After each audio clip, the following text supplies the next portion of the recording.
Welcome to Illinois in Focus. I'm Kevin Bessler. Coming up, we'll review the week's top story, the Democratic National Convention in Chicago. Then as Center Square's Dan McCaleb and Greg Bishop will further discuss those stories and more. That's ahead with Illinois in Focus. I'm Kevin Bessler. Knowledge is power, and you deserve to know what happens in your state government. That's why the nonprofit Franklin News Foundation is bringing you straight news journalism through the Center Square, reporting on state authorities and publishing stories that show where your money goes and who spends it. By supporting the Center Square, you can track politicians' use of taxpayer money and demand transparency from elected officials. This is how we can equip everyday Americans to hold their government accountable. Become a supporter of Franklin today at franklinnews.org/donate.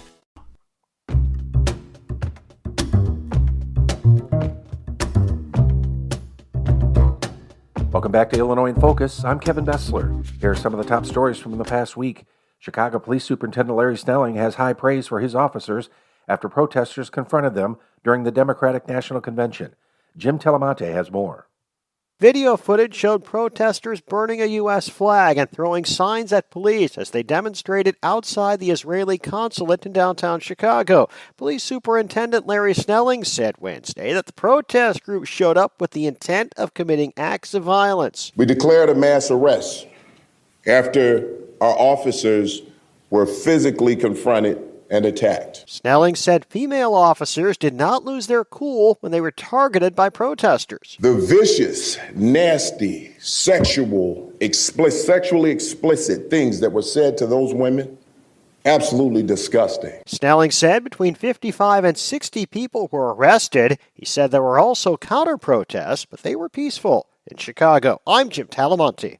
The influx of non-citizen migrants being transported from the southern U.S. border to Chicago during the convention didn't seem to materialize, but the concerns of the ongoing taxpayer costs persist. Greg Bishop has that story. At last month's Republican National Convention, Texas Governor Greg Abbott told Chicago to expect more migrants. Such headlines didn't materialize this week. Illinois Comptroller Susana Mendoza said that's because of the Biden-Harris administration tightening up the border. Short of them going to knock on doors and find migrants and then bust them over here, their threat, fell on deaf ears here. Regardless, Leslie Collazo, a Republican running for the State House in Chicago, said voters she's talking to feel betrayed. Because they feel that a lot of the resources that could have come to them as American citizens are now being allocated to kids and families that have crossed at the southern border. Illinois taxpayers have paid more than $1 billion for non-citizen health care, housing, food, and education in the past 2 years, with hundreds of millions of dollars more expected. In Chicago, I'm Greg Bishop. Those are the top stories of the week from Illinois. Find more online at thecentersquare.com. Coming up in Illinois in Focus, the Center Square's Dan McCaleb and Greg Bishop will further discuss the news. This is Illinois in Focus, a production of America's Talking Network. I'm Kevin Bessler.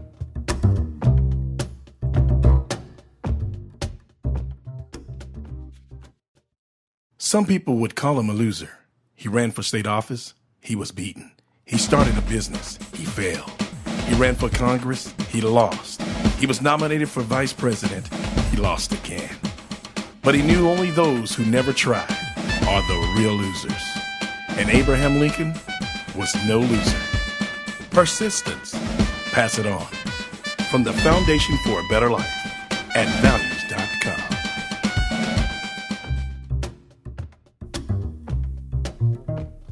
Welcome back to Illinois in Focus, powered by the Center Square. I'm Dan McCaleb, Chief Content Officer at Franklin News Foundation, publisher of the Center Square Newswire service. We are recording this on Friday, August 23rd. Chicago played host to the Democratic National Convention this week. Heading into the event, there were concerns over security issues related to the tens of thousands of people who converged on the city to protest various causes. Joining me to discuss this are Illinois Associate Editor Greg Bishop and investigative reporter Brett Rowland, both of whom were on the ground covering the convention in Chicago. Let's start with the protests. Brett, you provided coverage of the daily protests and the dozens of arrests that took place. What are your thoughts on how the city handled the protests and how the protesters acted overall? The protests, especially Monday and at the start of the week, were fairly organized and well run. And, they banged on some fences and tried to get over, but there wasn't a real problem until Tuesday night. And that's when things turned kind of ugly. Not certainly as bad as 1968, but also not good. A rally outside the Israeli consulate, which happens to be right by the largest commuter train station in the city. There was about 55 to 60 arrests, and there was some pretty vicious behavior by protesters toward police, especially female officers, which got Chicago Police Superintendent Larry Snelling pretty upset. He praised his officers throughout the week for the way they handled the situation, for the professionalism they showed in the job, and for the work that they did. But he was clearly upset with the behavior of the protesters after Tuesday night. There were big gatherings throughout the week. There were some smaller gatherings throughout the week, but mostly it was peaceful except for Tuesday. And that's when we saw what was probably the worst behavior of the event. I know you weren't you weren't at the Tuesday night protest where it got a little violent and all the dozens of arrests were made. Generally, overall, Brett, it wasn't just Chicago police. There were local police from other jurisdictions, even out of state. State police was involved, and of course, Secret Service was involved in the security at the actual Democratic National Convention sites events. Just generally speaking, when you were going out and observing some of the protests, did you feel there was a strong enough police presence? Did you feel safe? I always felt safe. I was out during the day, and at the gatherings, the protesters were generally focused on protesting and listening to speeches. They certainly wanted to get the attention of the lawmakers and delegates inside the convention. How well they did that, I don't know. They had been demanding all week ceasefire in Gaza and an end to U.S. military aid to Israel.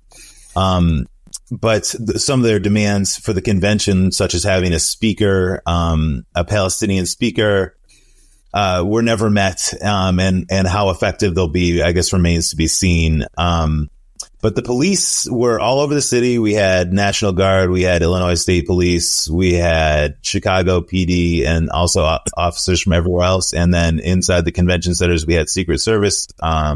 So there was a fair amount of security, and I think that if anybody who was downtown this week saw police officers on every block almost, and certainly all around the convention sites. So there was a strong police presence. Greg, turning to you, one of these main storylines heading into Chicago hosting the DNC was the concern some untold number of migrants were going to be bussed into the city. Texas Governor Greg Abbott has been busing migrants from the southern border on 2 sanctuary cities across the country. Chicago's received more than 40,000 of them. At the Republican National Convention last month in Milwaukee, Abbott said he would be sending more during the DNC, but that didn't seem to materialize. Yeah, and obviously, in the last day, there was no real big headlines or any show of non-citizens being transported to Chicago. And that gave the Democrats the opportunity to say that the Biden-Harris administration has stemmed the flow and allowed them to also discuss some of their policy initiatives on dealing with the porous border and those who've come across seeking asylum. And we of course, were at the Illinois Democrats breakfasts every morning with the Illinois delegation. And on Thursday, I had asked, for a response from Illinois Comptroller Susana Mendoza, who was one of the speakers at that delegation breakfast. And she said that, the Biden-Harris administration stemmed the flow. And she seemed to kind of ignore the previous 3 years of having that open border policy, where you saw a dramatic spike in the number of non-citizens coming across the border, not just from South America, but from all over the globe. And we've seen millions. And that's why, the border communities were inundated and their resources strained. So they were transporting them to so-called sanctuary cities. But Mendoza also said that she's not happy about having to spend Illinois tax dollars on this issue because it's cost taxpayers over $1 billion in Illinois and expected to cost hundreds of millions, if not more than $1 billion more moving forward, covering things from healthcare subsidies to, housing, education, and even legal services. Now, Mendoza did not advocate for amnesty, but she said that the Democrat platform should focus on getting work permits for these individuals so that they can truly contribute to the economy and to the tax base. But that really does ignore some of the concerns that are already on the ground with a lot of minority communities upset, feeling that they're getting passed over with resources going to the non-citizen migrants for those who are already here having crossed the border seeking asylum. So clearly, while the Democrats may say that there's a victory on this issue here at the end of the Democratic National Convention, that does not allay the concerns of those who have been here all their life, who have felt that they're getting passed over with the resources that they need for their communities. So clearly, this is going to be an ongoing issue, despite the Biden-Harris administration saying that they've solved this issue, but they want more. They want to change the immigration policies. They blasted Donald Trump, saying that he's responsible for a bipartisan border deal that several Republicans may have been a part of, but most Republicans don't like. This issue is not going away despite the headlines not materializing of more migrants showing up during the DNC. So let's now turn to the convention itself. Illinois politicians had a huge role during primetime, particularly with Governor Pritzker being featured Tuesday night, during the Tuesday night portion. Greg, you covered Pritzker's speech at the convention. Tell us a little bit about it. Yeah, there was an interesting kind of contrast, actually, because you had Bernie Sanders, a U.S. Senator. He took the stage shortly before Pritzker took the stage. And Sanders has a certain type of flair about him. And he talked about how billionaires shouldn't be able to buy their way into politics. And then, moments later, Governor J.B. Pritzker, a billionaire who has spent exorbitant amounts of his own wealth in politics, everything from helping fund not just Illinois Democrats. If you keep in mind, he gave $1 million to each of 2 Supreme Court justice candidates in the state of Illinois. But he's also spent millions of dollars in a political action committee to play politics in other states. So the governor, when he did take the stage, he even brought up the billionaire word again. He made fun of Donald Trump, saying that he's not a real billionaire and people should take his word from a real billionaire. So that contrast was clear, and a lot of people picked up on that. But the governor, he also in his messaging talked about Illinois, all of the liberal policies that they've enacted here. And seeming to say that those are the policies that the Democratic Party nationally is taking under their wing, from what he says is ending book bans to protecting LGBTQ rights, to helping working class families and a whole host of other policies. But the governor definitely taking the main stage during a primetime address. All of this after the governor was not selected to be Harris's vice presidential candidate. So the governor wasn't the only Illinois politician taking the stage this week. Even last night, Thursday, we had several Illinois politicians take the stage, ranging from Raja Krishnamurthy, a congressman from the Chicago area. You also had former Illinois Attorney General Lisa Madigan on stage. At the same time of other politicians, we haven't really heard from Lisa Madigan since 2019 when she, essentially says she's not seeking re-election, she being the daughter of the longtime Speaker of the House, Mike Madigan. And Madigan, he faces corruption charges in a trial that's set for October.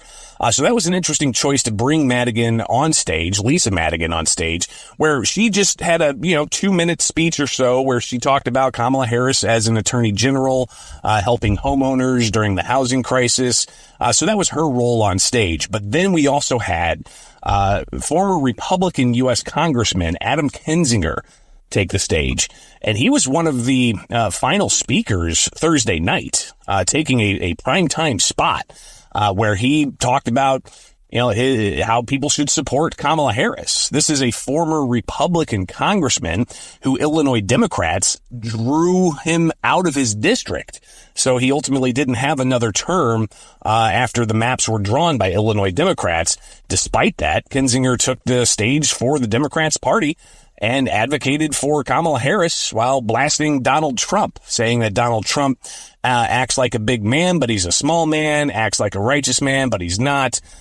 So interesting contrasts there with Kinzinger on stage and several other Illinois politicians getting those primetime spots. Just going back to the Lisa Madigan thing, you and I communicated when we didn't realize Lisa Madigan was speaking because the Democratic Party didn't put out the day's essentially schedule of speakers until late in the afternoon each given day.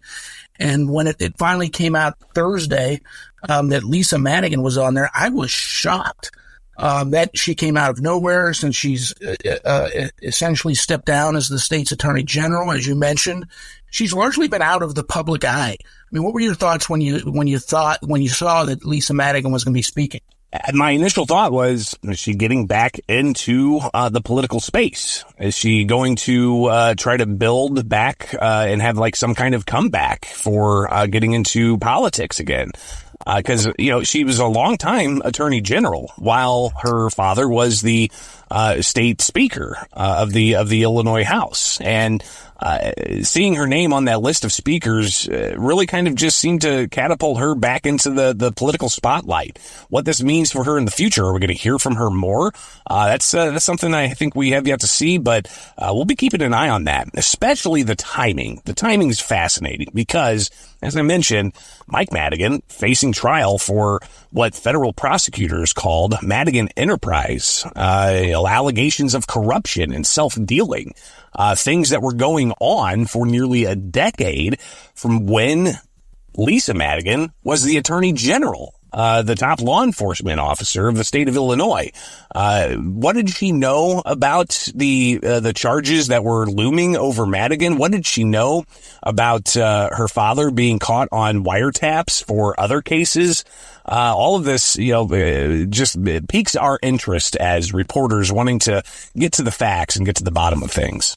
Thank you. Another presence at the DNC was Senator Dick Durbin, spoke at one of those Illinois Democratic breakfast meetings. Among the things he said is that Democrats hope to fill the federal judiciary with more like-minded judges. Greg, you were there for that. Tell us a little bit more about that. And this is something that is part of Joe Biden's agenda heading out in the final 6 months here. It's not just the federal judiciary for district courts or appellate courts.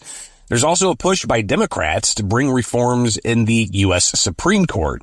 We also heard some of that on the main stage of the DNC throughout the week, with criticism of Donald Trump's picks for the Supreme Court. But Durbin seems to be playing a role in making that an issue. He, of course, is chairman of the Senate Judiciary Committee. So he's there helping shepherd judicial nominations through the process. So that heading into the final 70 some odd days of the election is clearly going to be an issue that Democrats are going to pursue. And Greg, you got a one-on-one interview with the Illinois House Speaker, Emanuel Chris Welsh. You reported on it for the CenterSquare.com. We do have video of that interview up at the CenterSquare.com. He has generally avoided talking to the Center Square, but you secured an interview with him. How would you say that went overall, and what did the speaker have to say? Yeah, and these were a series of interviews we had conducted with some Illinois delegates and also delegates from across the country, similar to how we did with the Republican National Convention. And Speaker Welch, of course, being the new House Speaker after Madigan stepped down, he was, discussing Illinois' role in the national political scene. And one thing that, we've seen is this idea that Illinois really reflects the diversity of the country. And I've even seen recent studies that seems to indicate that when you look at the population of Illinois, and I'm not talking about numbers here, but I'm talking about the ethnicity, the diversity of the state of Illinois, it really does reflect all of the different landscapes of population in the entire United States. So he highlighted that, essentially saying that Illinois, with that Democratic supermajority, bringing about policies, he says, reflects the country as a whole. But we did get a chance to talk about some Illinois issues. And in particular, one that's been a big one was the Illinois Invest in Kids School Choice Scholarship Program. If you recall, this is a program that ended last year. It was in place since 2018, gave 75% Illinois income tax credit to private donors, putting into a fund that would then be used to give families a scholarship for school choice to a private school. Teachers unions adamantly opposed this measure, saying it took tax dollars away from public schools, despite it being private dollars going into the fund in exchange for a tax credit. But the speaker said that he doesn't really anticipate this coming back up, despite there being bipartisan support for it. Now, all the Republicans in the Illinois House, 40 of them, they signed a letter pledging their support for renewing the program. And there were several Democrats on board for that as well. While they may not have signed a pledge, they were kind of working behind the scenes to make this happen. But Speaker Welch, he said that there weren't 60 Democrats to support it, so he didn't want to call the bill. But that seems to just completely disregard the 40 Republicans who could have added to the Democrats who may have supported this to get it across the finish line. But the bottom line is those families who got those benefits from being able to send their kids to a school of their choice, they're left with nothing now here at the tail end of 2024 after this program expired 8 months ago. Thank you, Greg. Now, in the last, minute and a half or so that we have left, returning to Chicago as host of the convention. All eyes of America were on, Chicago, and particularly the convention, but we're on Chicago. Brett, returning back to you. Generally speaking, favorable view of Chicago for coming from the convention? Is Chicago a good host? Obviously, we had the protests and the significant number of arrests that happened, but those were largely outsiders who came into the city. Chicago a good host? I think so. I think that Chicago police were calm in the face of some unruly behavior. There wasn't the kind of beatings that occurred in 1968 or that level of violence. I think overall things were pretty peaceful, and that Chicago did play a good role as a host city, in my opinion. Thank you, Brett. Greg, just a few seconds left. Your final impressions of Chicago as a host. Yeah, and I'll just reiterate kind of what Brett said. The safety didn't concern me at all. Felt very secure. But one thing that Chicago does have, it's a very cosmopolitan city.